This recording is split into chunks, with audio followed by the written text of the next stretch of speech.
Bonjour à toi. Alors aujourd'hui, ce que je vais te proposer, c'est une technique de respiration.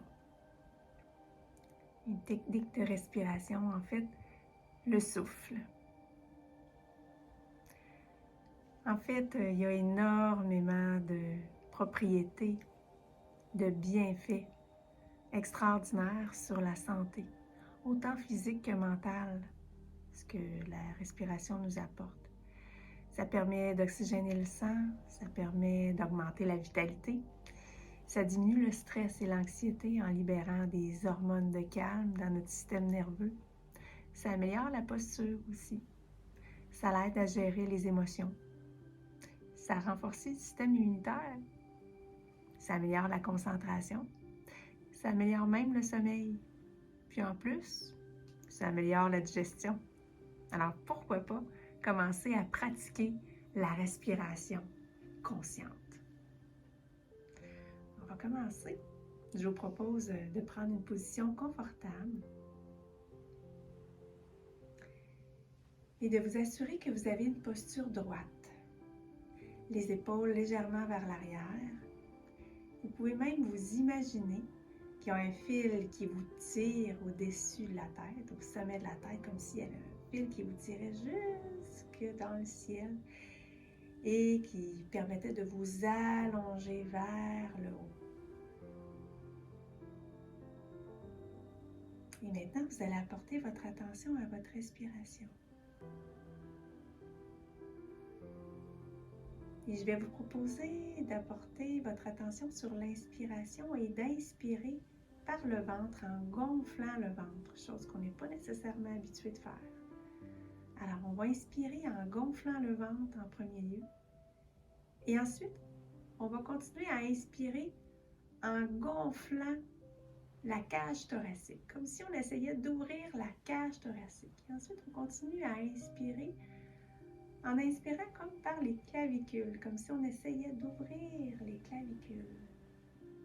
Donc, on a une inspiration du ventre, du diaphragme et claviculaire. Et ensuite, on continue à inspirer en montant l'inspiration comme si on s'imaginait qu'on inspirait jusqu'au-dessus de la tête. Et ensuite, on va venir bloquer pendant quelques secondes cette inspiration-là. Et ensuite, on va expirer en dégonflant le ventre, les côtes et les clavicules. C'est un peu inconfortable au début, c'est tout à fait normal.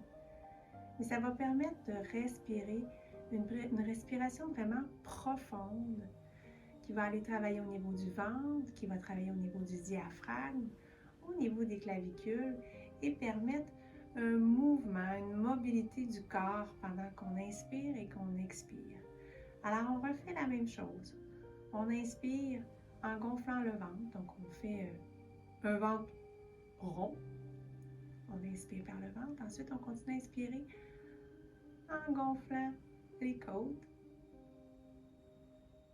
Et ensuite, on continue à inspirer au niveau des clavicules. Donc, on gonfle le thorax, comme si on voulait ouvrir la cage thoracique en deux, le diaphragme. Et ensuite, on monte l'inspiration comme au-dessus de la tête et on bloque l'inspiration pendant quelques secondes. Et ensuite, on expire en conscience en dégonflant le ventre, en dégonflant les côtes, la cage thoracique, le diaphragme et les clavicules, tout simplement. Et on le fait vraiment en conscience. On est vraiment en pleine conscience de notre corps. Et vous pouvez faire ce type de respiration-là quelques fois dans la journée. Et vous allez voir qu'au début, il y a une moins bonne capacité respiratoire, mais plus on fait ces grandes respirations-là profondes, plus on développe une capacité respiratoire plus grande et meilleure est la circulation sanguine et l'oxygénation du corps et tout s'ensuit avec le reste des bienfaits de la respiration profonde. Donc, bonne pratique!